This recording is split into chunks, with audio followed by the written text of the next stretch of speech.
একুশের পরে কি অত্যাচার, পেটে লাথি মেরেছে পর্যন্ত, বাজারে বসতে দেয় না, অটো চালাতে দেয় না, দোকান খুলতে দেয় না, তাদের সমস্ত স্ত্রীরা বাড়িতে বাড়িতে কাজ করছে। ভগবান ওপরওয়ালা ওদের পেটে লাথি মারবে। সচেতন নাগরিক আপনারা একবার সুযোগ করলেন তাপস রায়কে, কাজের মানুষ, কাছের মানুষ, বিপদের বন্ধু তাপস রায়কে।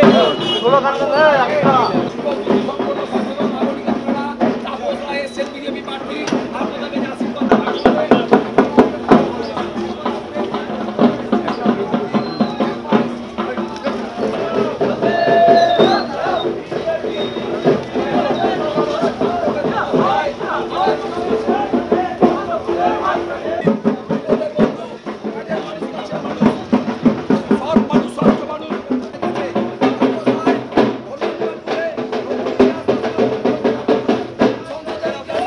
উত্তর কলকাতার উত্তর তাপস রায়। তার কারণ হচ্ছে কোনো উন্নয়ন হয়নি, মানুষ দেখা পায় না, মানুষের সঙ্গে দেখা করেন না এই বিদায়ী সাংসদ মানে সুদীপ ব্যানার্জি। তারপরে এখানে একুশের পরে কি অত্যাচার, পেটে লাথি মেরেছে পর্যন্ত, বাজারে বসতে দেয় না, অটো চালাতে দেয় না, দোকান খুলতে দেয় না, তাদের সমস্ত স্ত্রীরা বাড়িতে বাড়িতে কাজ করছে।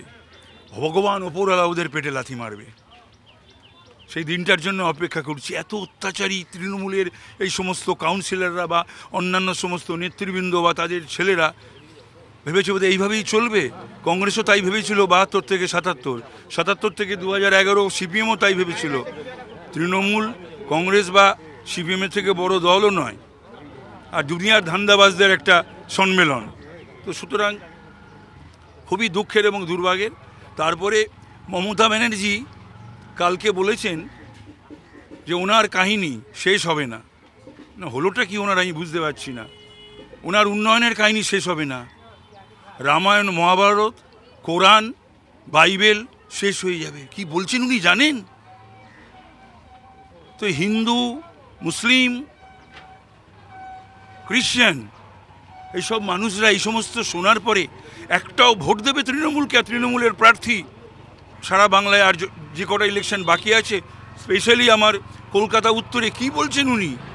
উনি ভেবে বলছেন না ভেবে বলছেন? উনি এরকম ভুলভাল কথা বলতে উনি অভ্যস্ত, কিন্তু উনি ওনার উদ্ধত্তটা কি? উনি নিজেকে কি ভাবছেন? উনি নিজেকে ভাবছেন রামায়ণ, মহাভারত, কোরআন এবং বাইবেলের ঊর্ধ্বে। গতকাল ভারত সেবাশ্রমের মহারাজদের আক্রমণ করেছেন এবং বলেছেন যে তারা নাকি ডিরেক্ট পলিটিক্স করছেন তৃণমূলের বিরুদ্ধে। সেটা না, তাহলে পরে এতদিন ধরে তিনি যে কথা রামকৃষ্ণ মিশন এবং ভারত সেবাশ্রম সংঘের মহারাজদের যেগুলো উনি করতেন বলতেন, তাহলে সেগুলো ছিল অভিনয়। মানে ওনাকে সমর্থন করতে হবে, তৃণমূলকে সমর্থন করতে হবে, না হলেই আরে সমর্থন যতদিন করা গেছে তার বেশি দিনই করেছে, দুহাত ভরে দিয়েছিল মানুষেরা।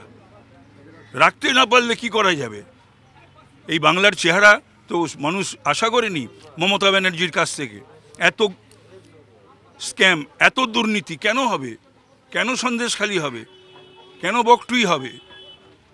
কেন কালিয়াচাক, কালিয়াগঞ্জ হবে? কেন হাঁসখালি হবে? কেন কামদুনি হবে? জবাব দিতে হবে। আমার শেষ প্রশ্ন, এই দুর্নীতির ফলে গোটা শিক্ষক সমাজ আজকে স্ক্যানারে সবাইকে কাগজ দেখাতে হচ্ছে, সবাই সন্দেহের মধ্যে। ছি মানে সকলের মধ্যে একটা মানে সেই একটা অপমান, অমর্যাদা বিরাজ করছে।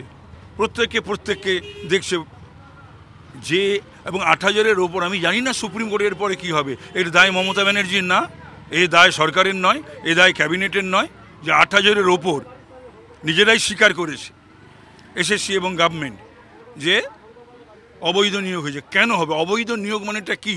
তারা পরীক্ষা দেয়নি, তারা যোগ্য নয়, তাদের অ্যাপ্লাই করেনি, পয়সা দিয়ে তারা চাকরি পেয়েছে।